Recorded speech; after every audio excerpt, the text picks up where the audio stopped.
the most powerful social skill we have to change the way people perceive us is completely invisible. That is, it's not about keeping our hands out of our pockets or making eye contact. It has nothing to do with what we say or how we say it. Here's a hint. You're hopefully doing it right now. Stick around and I'll be happy to explain. Hey, I'm Albert. I'm a licensed mental health therapist and social worker, actively working in the field for the past decade of my life. And I started this channel because I wanted to take what I do behind closed doors and bring it to more people. Not everyone can access therapy. Not everyone knows where to begin. So I'm using YouTube to share tools, insights, and stories that help people grow, heal, and feel understood and more empowered. But I can't do this alone. Your support by simply liking, subscribing, or sharing allows me to reach more people and do more of this work outside the therapy room. It helps me build something bigger than myself. And I promise you, this is just the beginning. What my team and I are creating will only get bigger, deeper, and more impactful with time. Your support really matters. So thanks for being here. Let's get into it.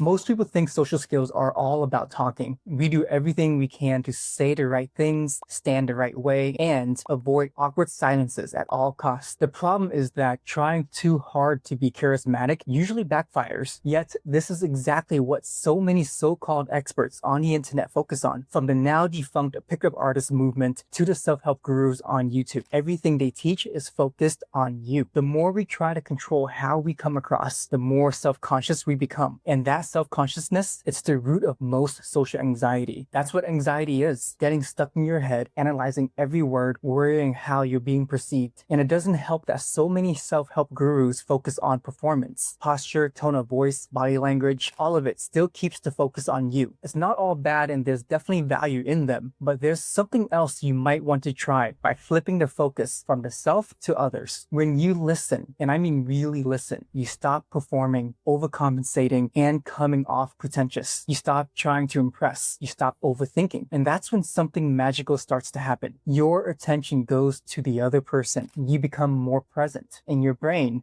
which is wired for connection, begins to adapt. That's neuroplasticity in action. You don't need to be good at socializing to get started. Trust me. You just need to tolerate feeling awkward long enough for your brain to catch up.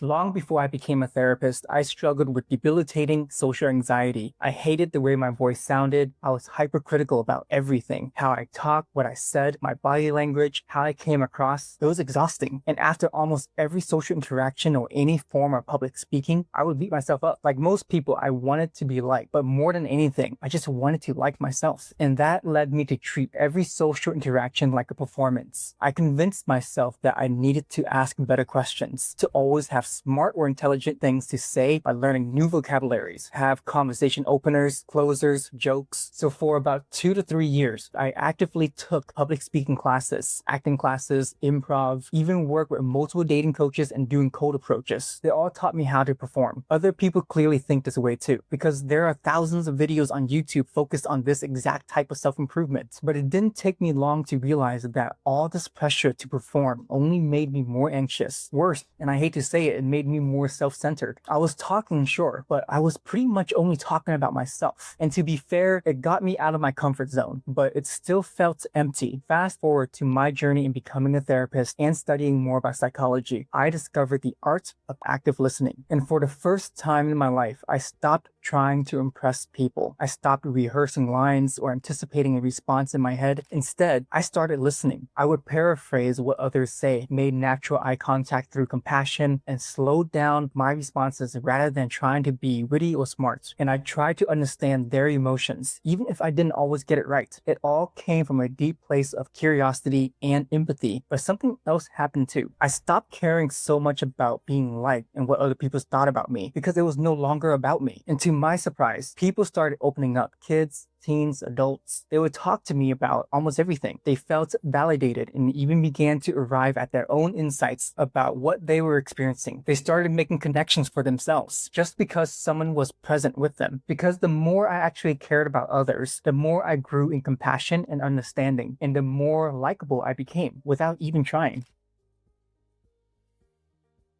Before I go any further, I need to acknowledge someone who completely changed how we think about human connection. Carl Rogers was a genius by all the normal measures. He was actually reading by the time he started kindergarten and continued to excel throughout his school career. But what truly makes him a genius is the problem he solved, the problem of psychological safety and building rapport, especially in therapy. Rogers was born in 1902 and would go on to become one of the founders of a branch of psychotherapy known as humanistic psychology. Over decades of working with both kids and adults, he came to a profound conclusion about humans. We all want to be heard. They didn't want their problems fixed or to be lectured by someone who'd been through what they've been through. They just wanted someone to hear them out. Using this one idea as a foundation, Rogers created what he called person-centered therapy, which is exactly what it sounds like. And it was pretty radical. At a time when therapy was cold, clinical, when therapists were supposed to be experts analyzing, interpreting, and giving out advice, he did something completely different. He listened without judgment, without interrupting, without correcting, without trying to fix anything. The person-centered therapy method is grounded in empathy, authenticity, and unconditional positive regard. And it worked. People began healing and feeling better, not because he told them what to do, but because he gave them the space to understand themselves, which is the real work of therapy. Is self-understanding. As Rogers famously said, the curious paradox is that when I accept myself just as I am, then I can change. That's the power of real listening. It's not passive, it's not polite, it's transformational. And today, his methods aren't just used in therapy. Carl Rogers didn't just change therapy, he reshaped the way we understand human connection. Now, Rogers didn't just inspire a philosophy, he laid the foundation for a skill set that anyone can learn. These tools are rooted in the principles he brought into therapy: empathy, presence, and unconditional regard. The thing that sets active listening apart from most other strategies meant to enhance our social skills is that it isn't a set of tips or tricks. Active listening is a set of tools, and they take constant practice to improve. I still use variations of them in my therapy practice every single day. So let's break it down into 5 components. First, we have presence. Don't just be physically there, be mentally there. Put the phone away, make eye contact, and drop the inner monologue so you can actually focus on what the other person is saying, how they're saying it, their facial expression, body language, and tone of voice. Next, paraphrase and summarize. When there's a break in the conversation, casually reflect back what you heard. This is a lot harder than it sounds, but it not only helps avoid misunderstandings, it keeps you on the same page. Third, use minimal encouragers. This is the technical term for those nods, and yes. Combined with eye contact, this signals that you are engaged and encourages the other person to keep going. Now, we have emotional labeling. You might say something like, that sounds like it was frustrating, or that must have made you upset. Even if you get it wrong, the person speaking will feel seen and might add to that observation. Last but not least, don't rush to respond. Rushing to speak too quickly can break the emotional flow. Silence might feel awkward, especially in emotionally charged conversations, but it's an important space to create. A little pause gives space for feelings, clarity, and trust. Now, these 5 components aren't everything, but they are foundational, and I believe they are essential for building empathy and active listening. They're the starting point for building emotional safety, trust, and real connection. Whether you're talking to a friend, a loved one, a client, or a complete stranger, this isn't rocket science, it's emotional science. So why does this work? Let's get back to Carl Rogers for a second. When he introduced the person-centered therapy model and was inventing the concepts of active listening, he found that his clients felt more accepted, more emotionally self-aware, and trusted themselves much more. In turn, through the process, they trusted Rogers more. This is what we call in therapy the therapeutic alliance and building rapport. Today, we know this isn't just anecdotal. Studies have shown that active listening triggers a release of oxytocin, otherwise known as our body's bonding hormone. Put simply, it not only reduces our stress, but it rewires us to trust and like the person we're speaking to more. So I mentioned how powerful it is to not rush your responses and to embrace silence. But silence isn't just a technique, it's a whole language of its own. And most of us were never taught how to be comfortable in it. A lot of this video focuses on the awkwardness we feel when we're communicating with other people. In many cases, that awkwardness is what causes us to speak when we should be listening. In my experience, this mainly stems from a fear of silence. This phobia is pervasive, especially in the Western Western culture. If someone stops talking, we panic, rushing to fill the gap with a joke, change the subject, or pretend we got a text message. We just can't help it. We talk to fill space, like silence is a glitch we're supposed to fix. And there's actually research on this. There's one particular study that I found in Dutch and English conversations. People start to feel unsettled after just 4 seconds of silence. 4 seconds. Meanwhile, another study found that in Japan, the Japanese were perfectly fine with silences lasting upwards to 8 seconds. For us Americans, we start sweating after 2. What one culture sees as awkward, another sees as wisdom. In Japan or Thailand, for instance, silence is seen as a sign of wisdom. In many African cultures, long pauses in conversations are seen as a positive sign that the people speaking are comfortable and enjoying each other's company. So maybe we can take a cue from other cultures and start allowing space for silence in our interactions with others. Because the problem isn't the silence itself. The problem is our relationship with it. Trust me, if you can master being quiet, but present, you'll become almost magnetic. And I'm not talking about passive silence. I'm talking about using it intentionally, like leaving a gap after you or someone else's statements. Because when you allow and hold intentional spaces in a conversation without rushing to fill it, you create something extraordinary. That's safety. And that ties directly back to active listening. What makes it powerful isn't just the nodding or paraphrasing. It's the energy behind it. The ability to hold space without rushing in to fill it with words, advice, or fillers, without needing to fix, perform, or escape the moment, especially when someone is crying or angry. When we simply sit with the other person, we're giving adequate room for processing, healing, and connection to happen.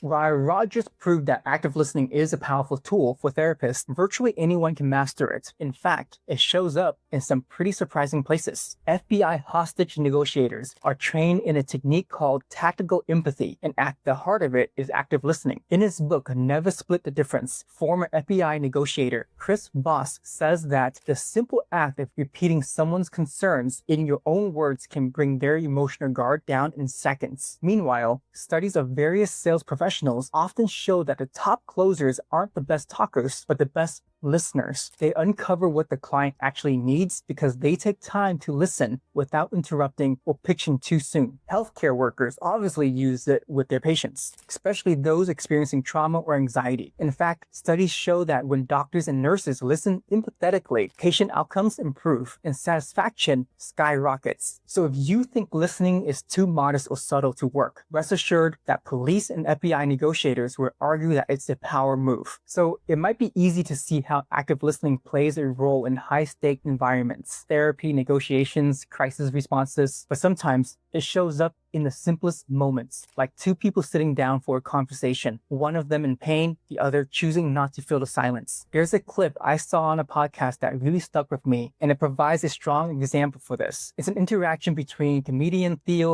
and MMA fighter Sean Strickland. Now, if you follow the UFC, you probably know Strickland has a reputation, abrasive, controversial, even aggressive at times. But underneath that persona is someone who clearly lived through a lot of pain. There's a moment in the podcast when Strickland starts to talk about his childhood, and you can see it hit him. He gets emotional. I'm sorry, buddy. That's all good, dude.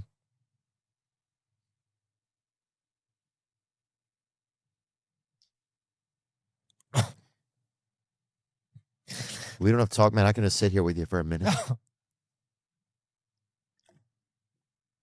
And rather than attempt to deflect from that situation, the host makes space for it. He not only displays immense empathy, but he even offers to just sit with Strickland as he processes what he's going through. He's not trying to fix it or rush it. No psychology degree needed, no fancy techniques, just holding space. And when you read the comments, you can tell that this struck people as extremely powerful, even though they knew nothing about active listening or the power of silence. If you haven't seen this clip, go watch it. It's raw, it's real, it's powerful, especially coming from two grown men. Because let's be honest, when men show emotion in public, people still judge, and sometimes harshly. And this is exactly why so many men still stay silent. This moment in that podcast episode between these two adult men wasn't just about being brave. It was just about being human. And men deserve that too.